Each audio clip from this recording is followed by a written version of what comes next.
খুব সুন্দর করে আল্লাহর ইবাদতে মশগুল রয়েছেন। এমন সময় রাত্রি গভীর, হঠাৎ করে গায়ে আওয়াজ হইতেছে, ওরে আব্দুল কাদের জিলানী রে, বহু ইবাদত করেছ, আমি খুশি হয়ে গেছি, আর ইবাদত করা লাগবে না। এবার আব্দুল কাদের জিলানী রাহমাতুল্লাহ আলাইহি হাদিসের দিকে খেয়াল করে দেখে, কিরে যেই নবীকে না বানাইলে আসমান জমিন কিছুই বানানো হতো না, সেই নবী মৃত্যু সজ্জায় যখন শায়িত, দুইজন সাহাবীর কাঁধে বড় করে এমন ভাবে মসজিদের ভিতরে উপস্থিত হয়েছেন। আয়েশা সিদ্দিকা রাদিয়াল্লাহু তাআলা আনহা বলেন, আমি তাকে দেখি নবী পাগুলো হেসরা যাইতেছে। সেই নবীকে নামাজ মাপ দেওয়া হয় নাই, আর আমাকে মাপ দেওয়া হইতেছে। এটা তো আল্লাহর ঘোষণা না, এটা অবশ্যই শয়তানের ঘোষণা। সঙ্গে সঙ্গে আব্দুল কাদের বলেছে, আল্লাহু আকবার, আল্লাহু আকবার, লা হাওলা ওয়ালা কুওয়াতা ইল্লা বিল্লাহ বলার সঙ্গে সঙ্গে ওই যে সুন্দর সিংহাসন সাজাইয়া শয়তান এসেছিল, ওই শয়তানের সিংহাসন ভেঙ্গে চুরমার হয়ে গেল। আর যাইতেছে আর বলতেছে, ওরে আব্দুল কাদের জিলানী রে, তোর এলেম আজকে তোরে বাঁচায় দিল। আব্দুল কাদের ডাক দিয়ে বলে, এখানেও আমাকে ধোঁকা দেওয়া হইতেছে। ও শয়তান, কানটা এদিকে লাগাইয়া দে, মনোযোগ সহকারে শুনে যা, আমার এলেম আমার বাঁচাইতে পারে না, আমার বাঁচানোর মালিককে ওই আল্লাহ আমাকে রক্ষা করেছেন, আল্লাহ আমাকে বাঁচাইয়া দিয়েছেন।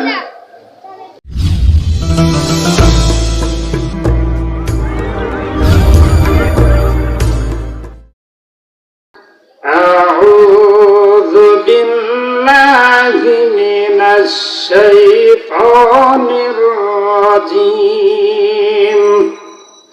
বিসমিল্লাহির রহমানির রহিম। ইন্নাল্লাহা ওয়া মালাইকাতাহু ইউসাল্লুনা আলান নবী ইয়া আইয়ুহাল্লাযীনা আমানু সাল্লু আলাইহি ওয়া সাল্লিমু তাসলিমা। বালাগাল উলা বিকামালিহি কাশাফাদ দুজা বিজামালিহি হাসানাত জামিউ খিসালিহি সাল্লু আলাইহি ওয়া আলিহি।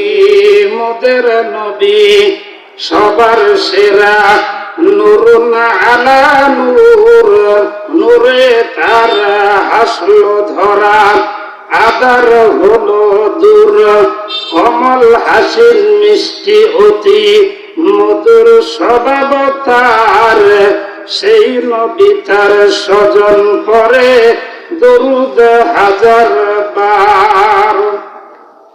আলহামদুলিল্লাহ, পত্র মাহফিলের সম্মানিত সভাপতি সাহেব এবং পরিচালক সাহেব, এই মাদ্রাসার যিনি সভাপতি তিনি আজকের মাহফিলের সভাপতি, এবং এই মাদ্রাসার যিনি মুহতামিম সাহেব হযরত মাওলানা হাফিজ আমানুল্লাহ সাহেব, উনি আজকের মাহফিলের সার্বিক পরিচালনার দায়িত্বে আছেন।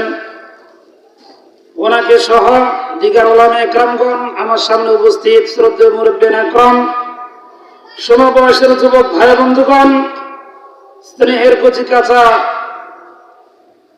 তলবে এলেম ছাত্রবৃন্দ, পর্দার আড়ালে অবস্থানরত বলা সরলা পরহেজগার দিনদার সতী সাধবী সর্বগুণে গুণান্বিত আমার মা বোনেরা, আমি সকলের প্রতি আন্তরিক শুভেচ্ছা মোবারকবাদ জ্ঞাপন করছি। আমরা সকলেই সেই মহান রব্বুল আলামিনের দরবারে শুকরিয়া আদায় করি যে মহান রব্বুল আলামিন আমাদেরকে এরকম একটা জালিসুর রহমান বেহেশতের বাগান আসার তৌফিক দিয়েছেন। এজন্য শুকরিয়া স্বরূপ জবান করে পড়ি আলহামদুলিল্লাহ। এই সময়টায় বহু মানুষ হাসপাতালের বেডে যন্ত্রণায় কাতরাইতেছে, যারা বলেন ঠিক কিনা। এই সময়টায় অনেক মানুষ রাস্তাঘাটে অযথা ঘোরাফেরা করতেছে। আবার এই সময়টাই অনেকেই ভাবতেছে বাড়িতে বসেই তো ভালো শোনা যাইতেছে, তাহলে কষ্ট করিয়া ওয়াজ শোনার কি দরকার আছে, ঠান্ডা খেতা গরম করি, জোর বলেন ঠিক কিনা। আল্লাহর নবী বিশ্ব নবী জনাবে মুহাম্মদুর রাসূলুল্লাহ সাল্লাল্লাহু আলাইহি ওয়াসাল্লাম বলেন, যখন রাত্রি হয়ে যায়, এই রাত্রির ভিতরে মানুষ তিন ভাগে বিভক্ত হয়ে যায়। এর ভিতরে এক নাম্বার হলো যাদের জন্য রাত্রিটা খুবই বরকতময়, খুবই কল্যাণকর।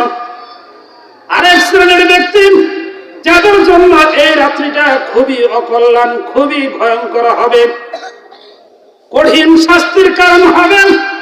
আরেক শ্রেণীর ব্যক্তি যাদের জন্য কল্যাণও না অকল্যাণও না, স্বাভাবিক অবস্থা। হাদিসের ব্যাখ্যা করতে গিয়ে বিশ্ব নবী বলেন, যাদের জন্য এই রাত্রিটা কল্যাণকর, কাদের জন্য? যেই সমস্ত মানুষগুলো এই রাত্রিটাকে সুবর্ণ সুযোগ মনে করিয়া দিনের ঝামেলা নাই, কাজের কোনো ব্যস্ততা নাই, সবকিছু নীরব হয়ে গেছে, অফিস আদালত কলকারখানা দোকানপাট বন্ধ হয়ে গেছে, কিন্তু একটা আদালত খুলে গেছে। ওই আদালত, ওই দোকান, ওই ফ্যাক্টরি, ওই দরজাটার নাম কি জোরে বলেন? আল্লাহর দরজা। কার দরজা? আল্লাহর দরজা। সব দরজা বন্ধ হয় রাত্রিবেলা, কিন্তু আল্লাহর দরজা খোলা হয়। আল্লাহর নবী বলেন, রব্বুল আলামিন প্রথম আসমান আসিয়া বান্দাদেরকে, বান্দীদেরকে ডাক দিয়ে দিয়ে বলতে থাকে, ও আমার বান্দারা, ও আমার বান্দীরা, তোমরা কেন ঘুমাইতেছো? তোমরা জাগো, আমি আল্লাহর ইবাদত করো, তোমাদের যার যা চাহিদা আছে আমি আল্লাহর কাছে চাও, সব চাওয়া পূরণ করার মালিক কে? আল্লাহ। আরো বলেন, কে পূরণ করতে পারে? চিৎকার করে বলেন আল্লাহু আকবার। সব কিছু চাহিদা পূরণ করতে পারে আল্লাহ। ওই আল্লাহ ডাক দিয়ে বলে প্রথম আসমানে আসিয়া, ও আমার বান্দা বান্দীরা, তোমাদের কার ছেলে নাই আমার কাছে চাও, আমি দান করব। কার মেয়ে নাই আমার কাছে চাও, আমি আল্লাহ দান করে দিব। কে অসুস্থ বলো, আমি তোমাকে সুস্থতার নিয়ামত দান করে দিব। কে আছো অভাবগ্রস্ত, আমার কাছে বলো, আমি আল্লাহ তোমার অভাব দূর করে দিব। কে আছো, তোমার কি সাহায্য দরকার, সব ধরনের সাহায্য আমি আল্লাহ তোমাকে দান করে দিব।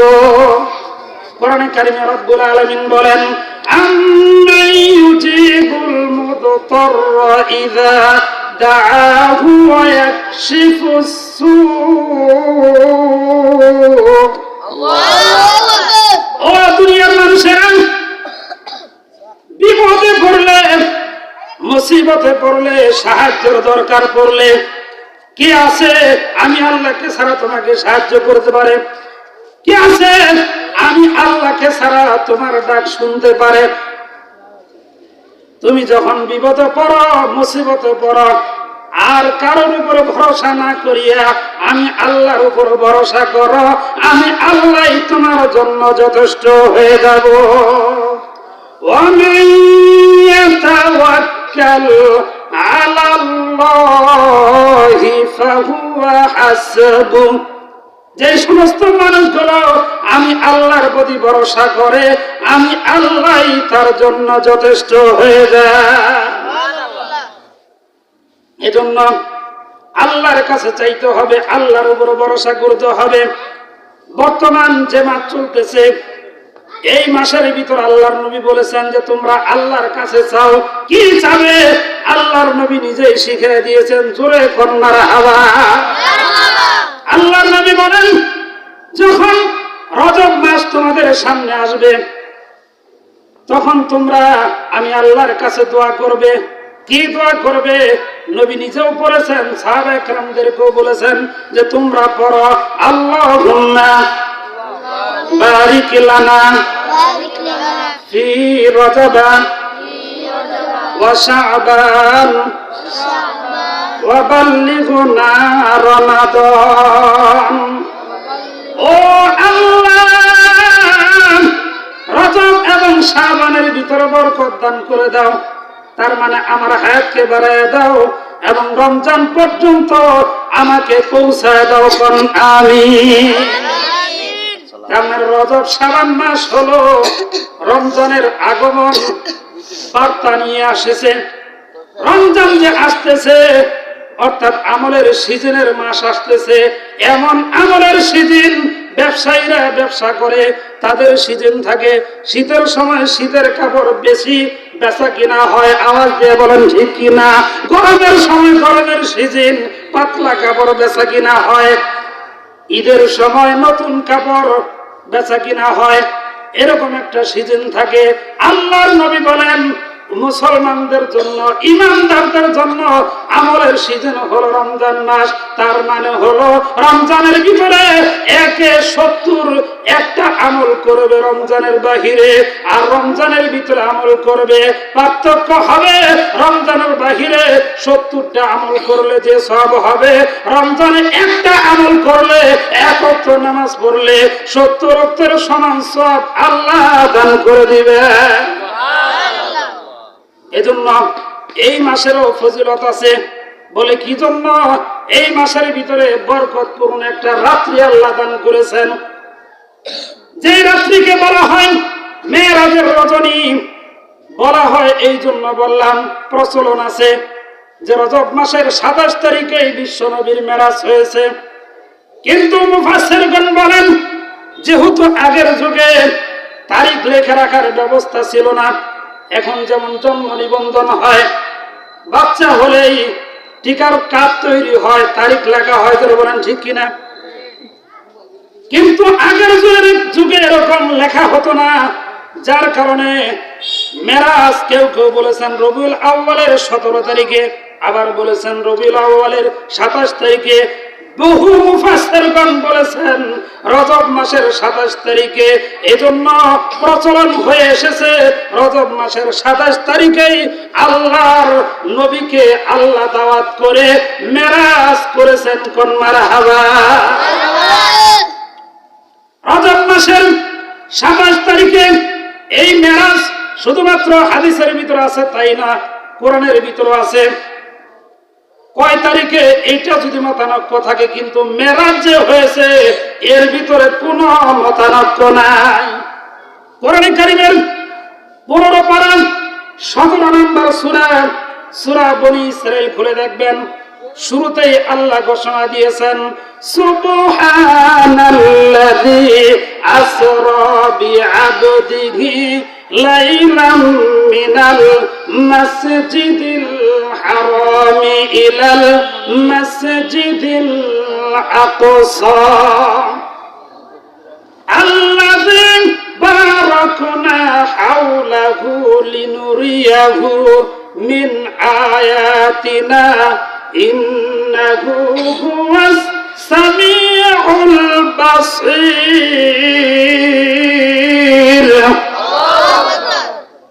আল্লাহ বলেন পবিত্র সেই সত্তা যিনি তার বান্দাকে, তার মানে আমাদের রাসূলকে সফর করিয়েছেন, ভ্রমণ করিয়েছেন মক্কা থেকে নিয়ে বাইতুল মুকাদ্দাস পর্যন্ত। শুধু তাই নয়, তিনি বহু নিদর্শন তাকে দেখিয়েছেন এবং তিনি সর্বাজ্ঞ, সবকিছু সৃষ্টিকারী। কোন মারহাবা। আল্লাহর নবীকে রজব মাসের 27 তারিখে সকালবেলা নবীজি ফজর নামাজ পড়ে সাহাবায়ে কেরামদেরকে বলতেছে, ও সাহাবীরা, গত রাত্রে আমার মেরাজ হয়ে গেল। অর্থাৎ মক্কা থেকে নিয়ে বাইতুল মুকাদ্দাস পর্যন্ত ওই সময় 40 দিন সময় লাগতো, এত দূর ছিল রাস্তা। এই এত রাস্তা অল্প সময়ের ভিতরে আল্লাহ পার করে দিয়েছে। তার মানে আমার সফরের বিমানবন্দর ছিল ওইটা, ওইখান থেকে সরাসরি আল্লাহ আসমানে তুলেছে। খবর যখন কাফের বেঈমানেরা শুনতেছিল, শুনিয়া সরাসরি আবু বকরের বাড়িতে যায় হাজির হয়ে গেল। কিরা আবু বকর, তুমি তো আজকে ফজরের নামাজে যাও নাই, কিন্তু তোমার বন্ধু মুহাম্মদ এমন বক্তব্য দিতেছে যেটা আমাদের বিশ্বাস হইতেছে না। বলে কি বক্তব্য দিতেছে? বলে রাত্রের অল্প সময়ের ভিতরে 40 দিনের রাস্তা মসজিদে হারাম থেকে শুরু করে বাইতুল মুকাদ্দাস পর্যন্ত পৌঁছে গেছে। ওখান থেকে নাকি সপ্তম আসমানের উপরে যাইয়া আল্লাহর সঙ্গে দিদার করে আবার রাতের ভিতরেই ফিরেছে। এবার হযরত আবু বকর ডাক দিয়ে বলে, ওই কাফের বেঈমান ইহুদিরা সালাম, কান খুলে শুনে রাখো, যদি আমার নবী বলে থাকে তাহলে আমি বিনা দ্বিধায় বিনা যুক্তিতে মেনে নিলাম নবীর মেরাজ সত্য। এই খবর যখন জিবরাইল নবীর কানে পৌঁছায় দিল, আবু বকর পরবর্তীতে আসলেন। আসার পর ডাক দিয়ে বলে, আবু বকর রে, বিনা যুক্তিতে বিনা প্রশ্নে তুমি আমার মেরাজকে সত্য বলে স্বীকৃতি দিয়েছ। আল্লাহ পুরস্কার দিয়েছেন। এতদিন ছিল তুমি শুধু আবু বকর, আজকে থেকে তোমার নামের সঙ্গে সিদ্দিক যোগ করে দিলাম। শুধু তাই নয়, মেরাজকে অস্বীকার করেছিল একজন ইহুদি। সেই ইহুদি যখন বাড়িতে আসলো, বাড়িতে আসার পর তার বিবিকে ডাক দিয়ে বলে, বিবি রে, নবী নাকি অল্প সময়ের ভিতরে এত দীর্ঘ রাস্তা সফর করেছে, এটা কি হতে পারে নাকি? এবার ওই ইহুদি রমণী ডাক দিয়ে বলে, আমারও তো মনে হয় এটা হতে পারে না। এবার বাড়িতে এসেছে, একটা মাছ হাতে নিয়ে বলে, বিবিরে, মাছটা খুব সুন্দর করে রান্না করো, আমি এই যে নদীতে যাব আর ডুব দিয়ে চলে আসবো। এবার ওই ইহুদি নদীর ভিতরে গেল গোসল করার জন্য। যাওয়ার পরে ঘাটের ভিতরে গামছা লুঙ্গি রেখে যখন ডুব দিয়েছে, ডুব দেওয়ার সঙ্গে সঙ্গে যখন মাথা বাসান দিয়ে উঠেছে, ওঠার পর তাকায় দেখে যেখানে ডুব দিয়েছিল ওই ঘাটার দেখা যাইতেছে না, ওই দেশও দেখা যাইতেছে না, অন্য দেশে গিয়া উঠেছে। এবার কাপড় তো নাই, কেমনে উঠবে? এবার তাকায় দেখে শরীরের গঠন পরিবর্তন হয়ে গেছে। তার মানে এতদিন ছিল পাদ্রী, এখন পুরা যুবতী কন্যা হয়ে গেছে। কেউ বুঝিতে পারে না তোমার শান রহিম রহমান, কেউ বুঝিতে পারে না তোমার শান কাদের কোড রক্তদারি বরকালাম, আনতা রব্বি আনতা হাসবি জুল জালাল। কেউ যেটা না পারে সেটা পারেন কে? আরো জোরে বলেন, কে পারেন? আল্লাহু আকবার। আল্লাহ সব কিছু পারেন। আল্লাহ পাক রব্বুল আলামিন দেখায় দিলেন। এবার ইহুদি খুব সুন্দরী যুবতী রমণী হয়ে গেছে। এবার উপরে উঠবে, কেমনে উঠবে? কাপড় তো নাই, শরম পাইতেছে। এবার ওই পাশ দিয়েই যাইতেছিল ওই দেশের রাজকুমার, রাজকুমারের নজর পড়লো। এত সুন্দর রমণী জিন্দেগিতে চোখের নজর পড়ে নাই, আজকে যেহেতু পড়েছে এইটাকে আর ছাড়বো না, তাকেই আমি বিবাহ করব। এবার বলে, ও সুন্দরী রমণী, ওঠো না কেন? বলে, উঠবো কেমনে? কাপড় তো নাই। সঙ্গে সঙ্গে রাজকুমার তার কাপড় খুলে তাকে পরায় দিলেন, রাজ দরবারে নিয়ে গেলেন। তারপরে প্রস্তাব পেশ করলেন, সকলেই পছন্দ করলো, বিবাহ হয়ে গেল রাজকুমারের সঙ্গে। 1 বছর 2 বছর নয়, 12 বছর পার হয়ে গেল। 5টা সন্তানের জননী হলো। 5টা সন্তানের জননী হওয়ার পর আবার আরেকদিন মনের ভিতর উদয় হলো, যাইতো মেলা দিন হয়ে গেল, অনেক দিন পার হয়ে গেল, ওই নদীর ঘাটে গোসল করি না, আজকে একটু গোসল করব। এবার যখন কাপড় চোপড় নিয়ে গোসল করার জন্য নদীর ভিতরে ডুব দিয়েছে, ডুব দেওয়ার পর যখন বেসেছে পানি থেকে মাথা তুলেছে তাকায় দেখে ওই যে 12 বছর আগে যেই ঘাটে গোসল করেছিল ওই ঘাটে তার লুঙ্গি গামছা এখনো দেখা যাইতেছে পরিষ্কার।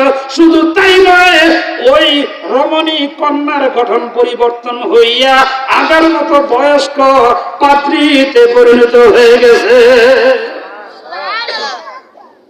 এবার বাড়িতে আসছে, আসার পরে দেখে কিরে ওই যে বিবিকে একটা মাছ দিয়ে গেলাম কোটার জন্য, বিবি এখনো মাছ করতেছে। এবার বিবির ডাক দিয়ে বলে, বিবিরে নবীর মেরা সত্য আমার বিশ্বাস হয়ে গেছে। বলে কেমনে বিশ্বাস হলো? বলে এই ঘটনা, আমি আর ইহুদি থাকতে চাই না, নবীকে দেখার পরও নবীর হাতে হাত দিব না, কালেমা পড়ব না, এটা হতে পারে না। সঙ্গে সঙ্গে ওই ইহুদি রমণী ডাক দিয়ে বলে চলো আমিও মুসলমান হব।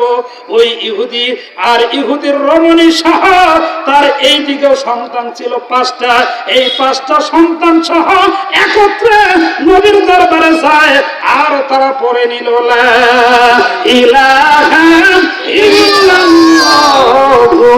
মুহাম্মাদুর রাসূলুল্লাহ, লা ইলাহা ইল্লাল্লাহ, লা ইলাহা ইল্লাল্লাহ, লা ইলাহা ইল্লাল্লাহ। যার দিলে আসেন আল্লাহর ভয়, বলেন যার দিলে আছে আল্লাহর ভয়, আল্লাহ আল্লাহ সব সময়। আহার নিদিরা ভালো লাগে না, ভালো লাগে শুধু আল্লাহ জোরে লা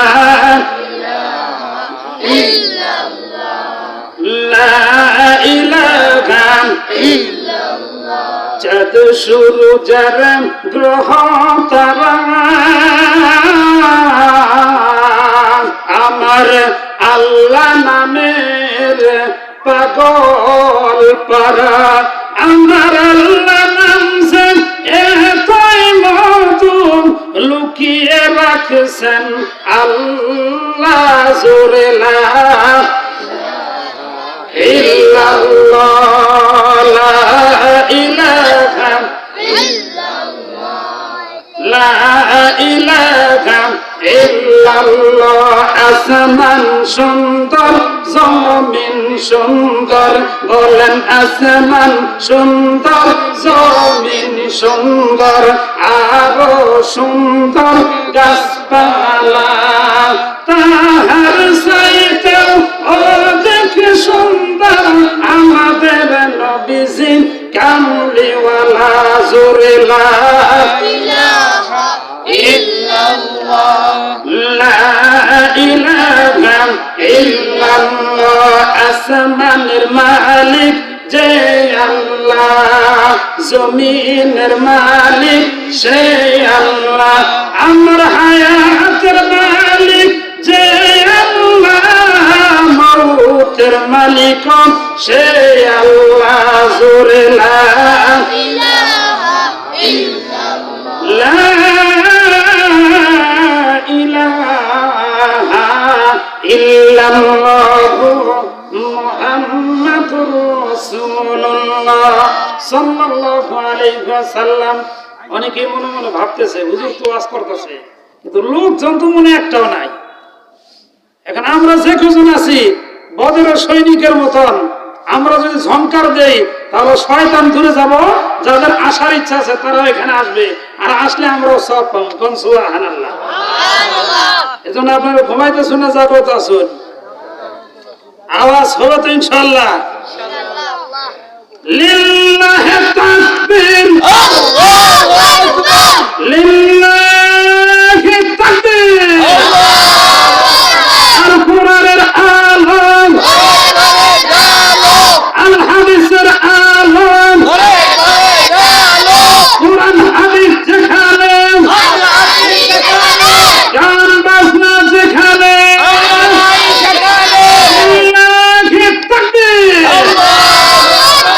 আলহামদুলিল্লাহ, আল্লাহ কবুল করেন, বলেন আমিন। আপনি যে আওয়াজ দিচ্ছেন একবার বদরের সৈনিকের মতো, 313 জনে যখন আওয়াজ দিছে 1000-এর উপরে অস্ত্র সজ্জে সজ্জিত, তারপরেও পরাজিত। কন্যার হাওয়া। এজন্য শয়তান যতই আক্রমণ করুক না কেন ওই মাহফিলে যাইস না। এই তাকবীরের আওয়াজের ঠেলায় শয়তান আর থাকতে পারবে না। ঠিক প্রমাণ আছে। কন্যার হাওয়া। আল্লাহর ওলি আব্দুল কাদের জিলানী রাহমাতুল্লাহ আলাইহি খুব সুন্দর করে আল্লাহর ইবাদতে মশগুল রয়েছেন। এমন সময় রাত্রি গভীর, হঠাৎ করে গায়েবী আওয়াজ হইতেছে, ওরে আব্দুল কাদের জিলানী রে, বহু ইবাদত করেছ, আমি খুশি হয়ে গেছি, আর ইবাদত করা লাগবে না। এবার আব্দুল কাদের জিলানী রাহমাতুল্লাহ আলাইহি হাদিসের দিকে খেয়াল করে দেখে, কিরে, যেই নবীকে না বানাইলে আসমান জমিন কিছুই বানানো হতো না, সেই নবী মৃত্যু সজ্জায় যখন শায়িত, দুইজন সাহাবীর কাঁধে বড় করে এমন ভাবে মসজিদের ভিতরে উপস্থিত হয়েছেন। আয়েশা সিদ্দিকা রাদিয়াল্লাহু তাআলা আনহা বলেন, আমি তাকায় দেখি নবী পাগুলো হেসরা যাইতেছে। সেই নবীকে নামাজ মাপ দেওয়া হয় নাই, আর আমাকে মাপ দেওয়া হইতেছে। এটা তো আল্লাহর ঘোষণা না, এটা অবশ্যই শয়তানের ঘোষণা। সঙ্গে সঙ্গে আব্দুল কাদের পড়েছে আল্লাহু আকবার, আল্লাহু আকবার, লা হাওলা ওয়ালা কুওয়াতা ইল্লা বিল্লাহ বলার সঙ্গে সঙ্গে ওই যে সুন্দর সিংহাসন সাজাইয়া শয়তান এসেছিল, ওই শয়তানের সিংহাসন ভেঙ্গে চুরমার হয়ে গেল।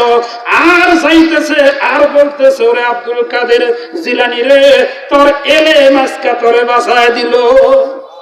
আব্দুল কাদের ডাক দিয়ে বলে, এখানেও আমাকে ধোঁকা দেওয়া হইতেছে। ও শয়তান, কানটা এদিকে লাগাইয়া দে, মনোযোগ সহকারে শুনে যা। আমার এলেম আমার বাঁচাইতে পারে না, আমারে বাঁচানোর মালিক কে? ওই আল্লাহ আমাকে রক্ষা করেছেন, আল্লাহ আমাকে বাঁচাইয়া দিয়েছেন। বলতেছিলাম, কোন নবীকে আল্লাহ সরাসরি আসমানে নেন নাই, আমার আপনার নবীকে নিয়েছেন। হিজরতের 1 বছর আগে নবীকে দাওয়াত করেছেন।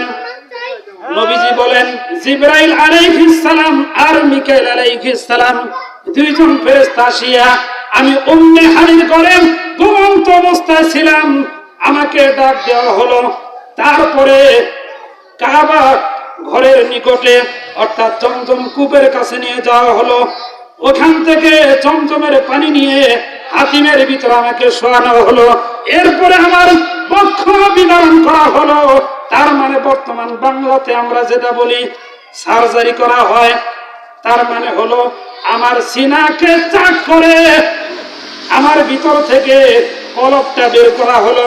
তারপরে জমজমের পানি দিয়ে পরিষ্কার করে কি যেন বের করে আবার ঢুকিয়ে দিয়ে জিবরাইল যখন হাত বুলিয়ে দিলেন, সঙ্গে সঙ্গে আবার আগের মতন হয়ে গেল। নবীজি বলেন, 3 বার আমার সিনা চাক করা হয়েছে। একবার হলো 6 বছর বয়সের সময়, ছোট বাচ্চাদের খেলাধুলা প্রবণন থাকে বেশি, ঘোরাফেরা করার মতন ইচ্ছা থাকে বেশি। ওই ইচ্ছা যাতে আমি নবীর ভিতরে না থাকে, সাধারণ বাচ্চাদের মতন না হয়, এজন্য আমার কলবটাকে ওই সময় আল্লাহ পরিষ্কার করেছে। আবার যখন যৌবনে প্রত্যাবর্তন করলাম, যৌবন আসলে তো যুবকদের হুঁশ থাকে না, যৌবন ঠিক কিনা, কি করবো দিশাই খুঁজে পায় না। নবীজি বলেন, যৌবন বয়স আমার সিনা আবার চাক করা হলো। দ্বিতীয়বার আর তৃতীয়বার মেরাজে যাওয়ার আগ দিয়ে এই জন্যই চাক করা হলো যে আমি যে উর্ধ্ব ভ্রমণ করবো আকাশের দিকে, আমি যাতে ওই আবহাওয়া সহ্য করতে পারি, সেই ক্ষমতা আমার ভিতরে আল্লাহ দান করে দিলেন। এবার জিবরাইল বলে, হুজুর এই যে বাহনে ওঠেন, নবীজি বলেন, আমি বাহনের দিকে তাকাইয়া দেখি খুব সুন্দর সাদা একটা বাহন। দেখতে দেখা যাইতেছে গাধার চাইতে একটু ছোট আর খচ্চর চাইতে একটু বড়, এই সাইজের। আমি যখন উঠলাম, বললাম, ভাই এটার নাম কি? জিবরাইল বলে, হুজুর গো, এটার নাম হলো বুরাক। তার মানে বারকুন থেকে এসেছে। বারকুন শব্দের হলো বিজলি, তার মানে বিজলির গতি কত? বলে বিজলির গতি হলো এত যে প্রতি সেকেন্ডে 1,86,000 মাইল কোন মারা হাওয়া। বলে আমি বোরাকে উঠলাম, বোরাক যে এক একটা কদম দিতেছে, আমি নবীর মনে হইতেছে চোখের দৃষ্টি যত দূর যায় এক এক কদমে বোরাক এত দূর যাইতেছে। একটানা বোরাক বাইতুল্লাহ থেকে বাইতুল মুকাদ্দাসে গিয়ে থেমে গেল। এরপর আমি দেখি মানুষের শোরগোল শোনা যায়, মনে হইতেছে অনেক মানুষ। এবার ডাক দিয়ে বললাম, ভাই জিব্রাইল রে, বাইতুল মুকাদ্দাসে এত রাত্রে এত মানুষ কোত্থেকে আসলো? বলে হুজুর গো, এটা তো সাধারণ কোন দুনিয়ার মানুষ না, এরা হলো শ্রেষ্ঠ মানুষ যাদেরকে আল্লাহ নবী হিসাবে রাসূল হিসাবে নির্বাচন করেছিলেন। 1 লক্ষ মতান্তরে 2,24,000 পয়গম্বর আপনাকে স্বাগতম জানানোর জন্য এই বাইতুল মুকাদ্দাস মসজিদটাকে এয়ারপোর্ট বানাইয়া আল্লাহ তাদেরকে হাজির করে দিয়েছেন। এখান থেকে তারা আপনাকে স্বাগতম জানাবে, আর এখান থেকে আপনি সরাসরি উর্দু আকাশে ভ্রমণ করবেন। কোন মারা হাওয়া। নবীকে যদি আমরাও পাইতাম তাহলে ফুলের মালা দিতাম। জোরে বলেন ঠিক কিনা? গোলাপ ফুলের মালা, তারপরে গাঁদা ফুলের বাগান আছে। জোরে বলেন ঠিক কিনা? রজনীগন্ধা তো আরো দামি, কোন ঠিক কিনা? এবার আওয়াজ দিয়ে বলেন, গোলাপ নীলাম, গাঁদা নীলাম, নীলাম রজনীগন্ধা, হাসি মুখে পড়াবো তোমায় 1000 ফুলের মালা। ইয়া রাসূলুল্লাহ, ইয়া হাবিবাল্লাহ, বলেন ইয়া রাসূলুল্লাহ। লাল রঙের ফুলকে বলি রংটি কোথায় পেলে? উহুদ ময়দানে নবীর রক্তের কথা বলেন, সেই রক্তের লালে তাই লাল ফুলকে বাগান থেকে তুলে গাঁথলাম মালা। হাসি মুখে পড়াবো তোমায় 1000 ফুলের মালা। হাসি মুখে পড়াবো তোমায় লাল ফুলের মালা। ইয়া রাসূলুল্লাহ, ইয়া হাবিবাল্লাহ, ইয়া রাসূলুল্লাহ, ইয়া হাবিবাল্লাহ। হলুদ রঙের ফুলকে বলি রংটি কোথায় পেলে? নবীজির ত্বক মুবারক হলুদ ছিল বলে, তাই সেখান থেকে মিলে, তাই বাগান থেকে হলুদ ফুলকে তুলে গাঁথলাম মালা। হাসি মুখে পড়াবো তোমায় হলুদ ফুলের মালা। ইয়া রাসূলুল্লাহ, ইয়া হাবিবাল্লাহ, বলেন ইয়া রাসূলুল্লাহ। সাদা রঙের ফুলকে বলি রংটি কোথায় পেলে? নবীজির দাঁত মুবারক সাদা ছিল বলে, তাই সেখান থেকে মিলে, তাই সাদা ফুলকে বাগান থেকে তুলে গাঁথলাম মালা। হাসি মুখে পড়াবো তোমায় সাদা ফুলের মালা। ইয়া রাসূলুল্লাহ, ইয়া হাবিবাল্লাহ, ইয়া রাসূলুল্লাহ, ইয়া হাবিবাল্লাহ। গোলাপ নীলাম, গাঁদা নীলাম, নীলাম রজনীগন্ধা, ইয়া রাসূলুল্লাহ, ইয়া হাবিবাল্লাহ। জোরে সরে বলেন মারহাবা। প্রাণের বন্ধুগণ আমার, আল্লাহর নবী, বিশ্ব নবী জনাবে মুহাম্মদ রাসূলুল্লাহ সাল্লাল্লাহু আলাইহি ওয়াসাল্লাম বাইতুল মুকাদ্দাসের ভিতরে প্রবেশ করে দেখেন নামাজের কাতারের মতন সব নবীরা কাতারে দাঁড়িয়ে গেছে। ইমামের মুসল্লা খালি। এবার জিবরাইল একামত শুরু করে দিয়েছেন। জিবরাইল ডাক দিয়ে বলেন, হুজুর গো, আপনি কি জন্য অপেক্ষা করতেছেন? আপনার জন্য তো ইমামের মুসল্লা অপেক্ষা করতেছে।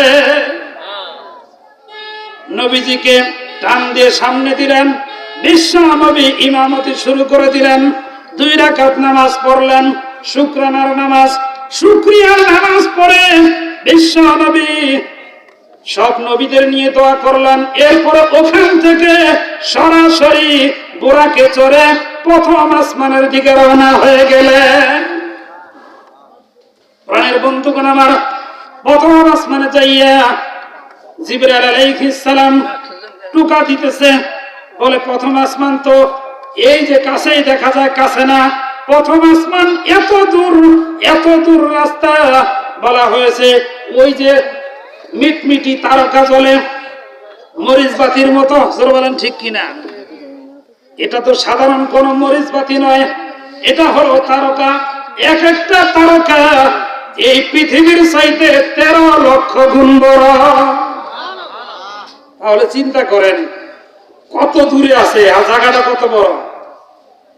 বৈজ্ঞানিকরা গবেষণা করে বের করেছেন নতুন একটা গ্রহ, যে গ্রহটার নাম দিয়েছে কুয়াশার। বলে এই কুয়াশার জমিন থেকে ওই কুয়াশার পর্যন্ত দূরত্ব কত হবে? বলেন আলোর গতি প্রতি সেকেন্ডে 1,86,000 মাইল। এরকম দ্রুত চলতে পারে।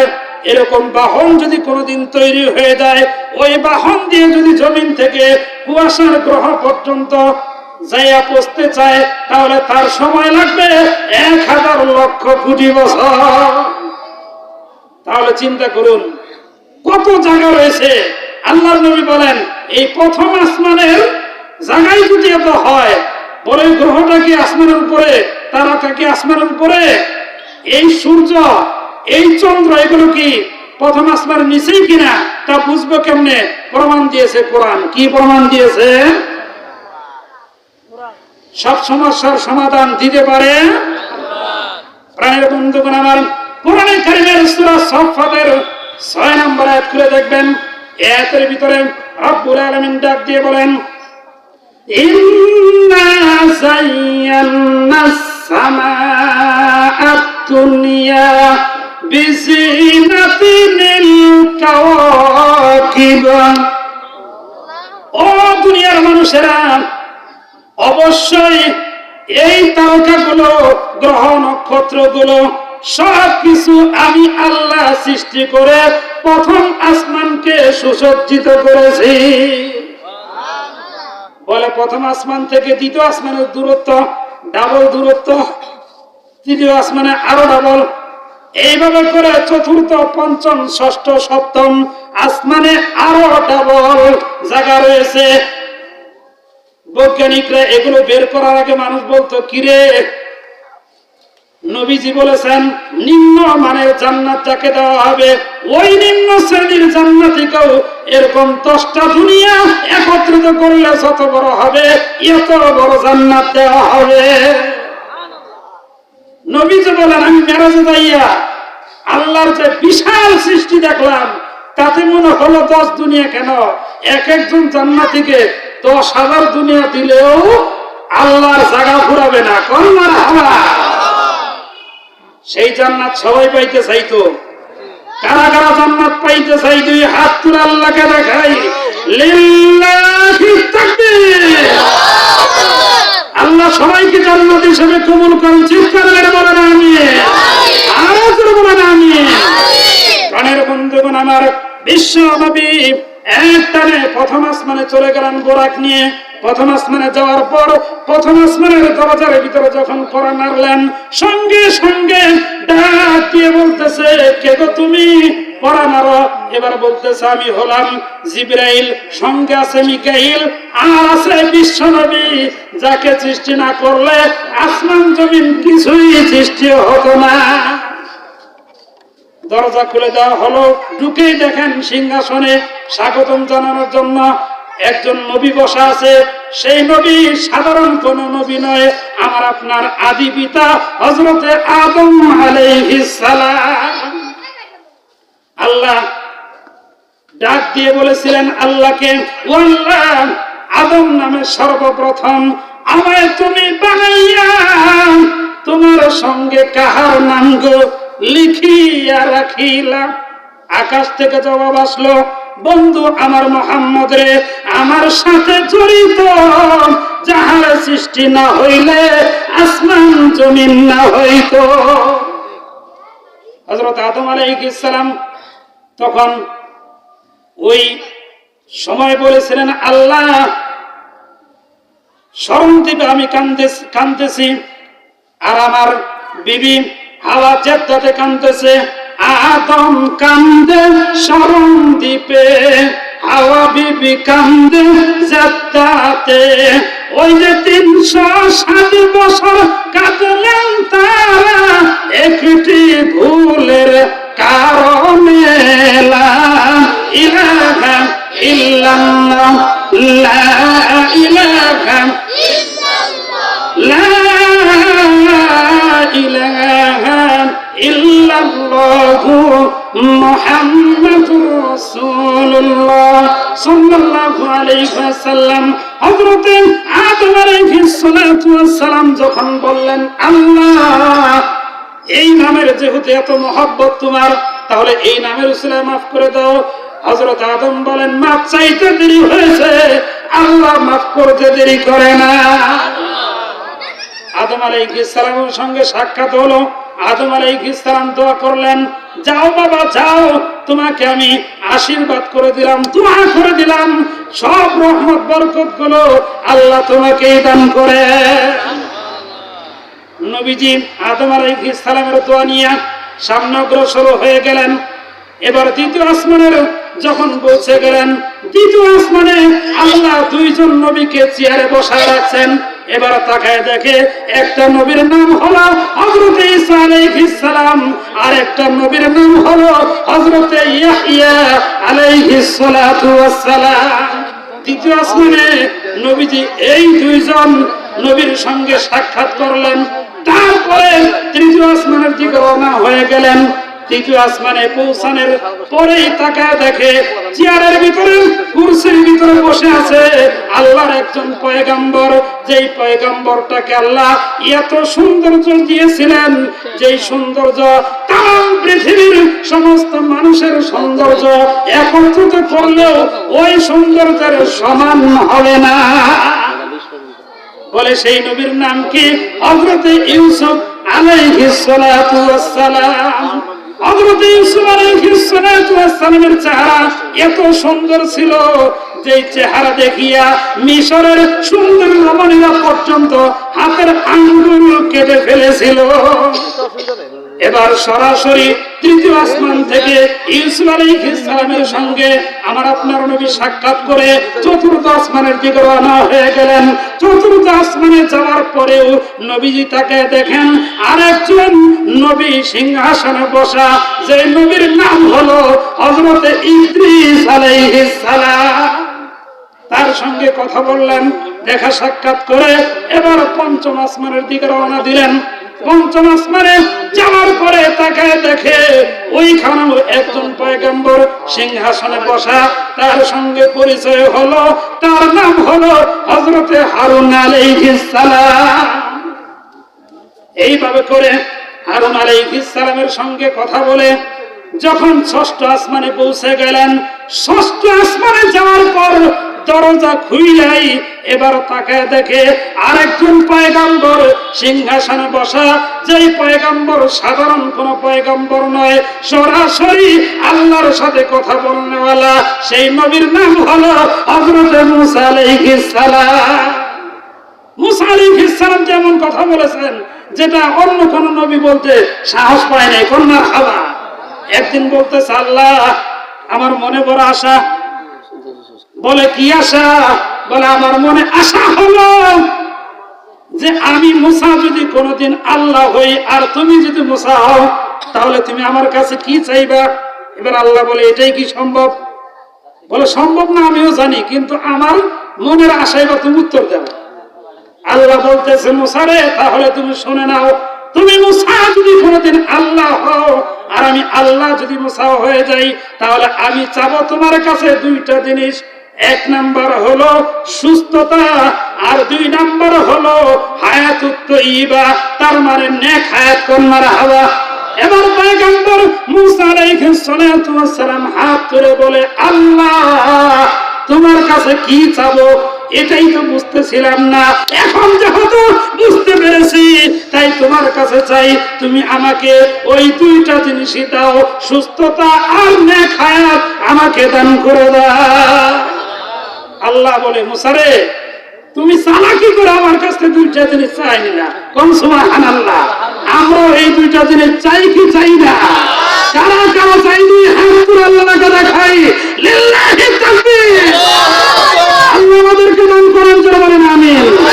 হাত নামান প্রাণের বন্ধুগণ আমার, বিশ্ব নবী হযরত মুসা আলাইহিস সালামের সঙ্গে কথা বলে সপ্তম আসমানের দিকে রওনা দিলেন। সপ্তম আসমানে দরজা খোলার সঙ্গে সঙ্গে তাকায় দেখে একজন পয়গম্বর সিংহাসনে বসা, আর তার চতুর্দিকে ছোট্ট ছোট্ট নাবালেক ছেলে মেয়েগুলো খেলাধুলা করতেছে, আর কোন কোন বাচ্চা কান্না করে আসতেছে, আর ওই পয়গম্বর মাথায় হাত তুলে দিতেছে, আবার হাসতে হাসতে খেলতে চলে যাইতেছে। এবার জিবরাইলকে বলে, ভাই জিবরাইল এই নবীর নাম কি, আর এই অবস্থা কেন? বলে, এই নবী হলো হযরতে ইব্রাহিম আলাইহিস সালাম, যাকে আল্লাহ ঘোষণা দিয়েছেন মিল্লাতা আবিকুম ইব্রাহিম ওয়া সাম্মাকুমুল মুসলিমিন। ও দুনিয়ার মানুষেরা, আমি হযরতে ইব্রাহিম আলাইহিস সালামকে तमाम পৃথিবীর মুসলিম উম্মার জন্য জাতির পিতা নির্বাচন করে দিলাম। প্রাণের বন্ধুগণ আমার, সেই পয়গম্বর ইব্রাহিম আলাইহিস সালাম সিংহাসনের ভিতরে বসা। এবার বলতেছে, এই বাচ্চাগুলো এমন করে কারণ কি? কারণ হলো এরা মাসুম অবস্থায় মারা গেছে, যখন তাদের বাবা মার কথা মনে হয় তখন তারা কান্না করে, আবার যখন বাবার দরদ নিয়ে মায়ের ভালোবাসা নিয়ে যখন ইব্রাহিম আলাইহিস সালাম হাত বুলিয়ে দেয়, সব কিছু ভুইলা হাসতে হাসতে আবার চইলা যায়। ইব্রাহিম আলাইহিস সালামের সঙ্গে দেখা করে সামনে রওনা দিলেন। একটু যাওয়ার পরে পুরা থেমে গেল। ডাক দিয়ে বলে, জিবরাইল রে, প্রভুর দরবারে এসে গেলাম নাকি? জিবরাইল আলাইহিস সালাম বলেন, না, এটা হলো স্টেশন, বুরাকের স্টেশন শেষ, এখান থেকে নতুন করে নতুন বাহন আসবে আপনাকে নেওয়ার জন্য। এখান থেকে আরেকটা বাহন আসবে, ওই বাহনটার নাম হলো রফরত। রফরতের গতি হবে বুরাকের চাইতে 1000 গুণে বেশি। প্রাণের বন্ধুগণ আমার, নবীজি ডাক দিয়ে বলেন, আমি কিছুক্ষণ অপেক্ষা করলাম, এরপর তাকায় দেখি একটা বাহন আসলো, বসার মতন সিংহাসন, দেখার মতন আসন, এরকম বাহনের ভিতরে আমি বসলাম। বসার পরে এত স্পিড মনে হইতেছে বোরাকের চাইতে লক্ষ কোটি গুণে পাওয়ার বেশি। একটারে এই রফরত নিয়ে নবীজি বলেন, আমাকে আল্লাহর আরশে আজিমে আল্লাহর কুদরতি চেয়ারের কাছে গিয়ে থেমে গেছে। বলে, আমি নবী কত কাছে গেলাম? এই যে তোমরা তীর ব্যবহার করো, ধনুক ব্যবহার করো, ওই তীরের মাঝখানে, ধনুকের মাঝখানে রশি ধরে টান দিলে দুই মাথা বেঁকা হইয়া যত নিকটে আসে, আমি নবী আল্লাহর এত নিকটে চলে গেছি। শুধু তাই না, হাদিসে কুদসির ভিতরে বিশ্ব নবী ডাক দিয়ে বলেন, রাআইতু রাব্বি আযজা ওয়া জাল, আমি নবী আমার স্বচক্ষে আমার আল্লাহকে দেখেছি। তাহলে আমাদের তৃপ্তি হয়ে গেল, আমরা না দেখলেও, না দেখে ইবাদত করলেও আমার আপনার নবী দেখেছে, আমাদের দেখা হয়ে গেছে। যারা বলেন ঠিক কিনা? আমাদের বলেন ঠিক কিনা? নবীজি বলেন, মেরাজ নিয়ে আল্লাহ আমাকে এই বিশাল সৃষ্টি জগৎ দেখাইলেন। শুধু তাই নয়, জান্নাত ঘুরে ঘুরে দেখাইলেন, জাহান্নাম ঘুরে ঘুরে দেখাইলেন। ভালো কাজ করলে কেমন ফল হবে, মন্দ কাজ করলে কেমন শাস্তি হবে সবকিছু দেখাইলেন।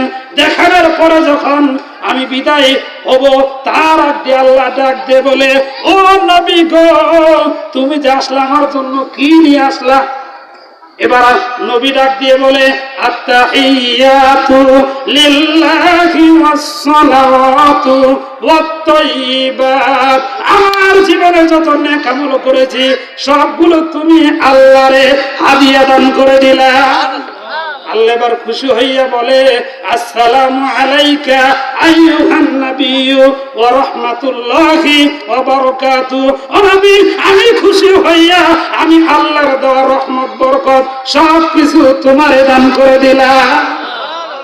এবার নবীও বলতেছে, ও আল্লাহ, আমি সব বলতে পারি, আমার উম্মতকে বলতে পারি না। কিয়ামতের ময়দানে সবাই যখন নাফসি নাফসি বলবে, আমার হবে কোন গতি? ওই সময় আমার আপনার দরদে নবী বলবে, ইয়া হাবলি উম্মতি, আমার উম্মতের হবে কোন গতি? এবার নবী ডাক দিয়ে বলে, আল্লাহ, আসসালামু আলাইনা ওয়া আলা ইবাদিল্লাহিস সলিহিন, তোমার দেওয়া রহমত বরকত গুলো সব আমি নিয়ে গেলাম, কিন্তু আমি একা নিলাম না, আমার উম্মতের ভিতরে নেককার সলিহিন পরহেজগার বান্দা বান্দি যারা হবে সবার মাঝে বন্টন করে দিলাম। এবার জিবরাইল সহ অন্যান্য ফেরেশতারা বলতে লাগলো, আশহাদু আল্লা ইলাহা ইল্লাল্লাহু ওয়া আশহাদু আন্না মুহাম্মাদান আবদুহু ওয়া রাসূলুহু। ষষ্ঠ আসমানে আসার পর ওই যে মুসা আলাইহিস সালামের সঙ্গে সাক্ষাৎ, বলে আল্লাহ কি দিল? বলে আল্লাহ খুশি হইয়া 50 ওয়াক্ত নামাজ দিছে। বলে কারণ কি? বলে আমি জমিন থেকে আইসা আল্লাহর সঙ্গে দেখা করলাম, আমার উম্মত তো পারবে না। আল্লাহ বলে দিয়েছেন, আমার উম্মত যখন নামাজে দাঁড়ায় যাবে, আমি আল্লাহ যাইয়া তোমার উম্মতের সঙ্গে দেখা করব। বলে আমরা যদি নাও দেখি, এই ধ্যান নিয়ে নামাজ পড়বো যে আল্লাহ আমাদেরকে দেখতেছে। কোন মারহাবা। এবার মুসা আলাইহিস সালাম বলবে, পারবে না, আপনার উম্মত দুর্বল হবে, একটু কমান। এবার বললেন, আল্লাহ একটু কমায় দাও। 45, আবার কমান, 40, 35, এইভাবে করে করে 5 পর্যন্ত আসলো। এবার আল্লাহ ডাক দিয়ে বলে, নবী গো, তোমার আবেদন রক্ষা হলো, আর আমার কথা আমি রক্ষা করব। বলে আল্লাহ কেমনে হবে? বলে তোমার উম্মতে যত আমল করবে সব আমলগুলো আমি আল্লাহ 10 গুণ বাড়াইয়া দিলাম। তোমার উম্মত নামাজ পড়বে 5 ওয়াক্ত, 10 গুণ বাড়াইয়া আমি আল্লাহ 50 ওয়াক্ত নামাজের সওয়াব তোমার উম্মতে আমলনামায় দান করে দিব। তোমার উম্মত একবার সুবহানাল্লাহ বলবে, অন্য নবীর উম্মতেরা 10 বার করলে যত সওয়াব হতো অত সওয়াব আমি আল্লাহ দান করে দিব। এজন্য আমরা 5 ওয়াক্ত নামাজ পড়বো, জিকির আজকার বেশি বেশি করব, তাসবিহ তাহলিল বেশি বেশি করব, আল্লাহর জান্নাত অর্জন করব, জাহান্নাম থেকে বেঁচে থাকার চেষ্টা করব। রাজি আছি তো ইনশাআল্লাহ? কারা কারা রাজি আছে? 2 হাত তুলে আল্লাহকে দেখাই। লিল্লাহি তাকবীর, লিল্লাহি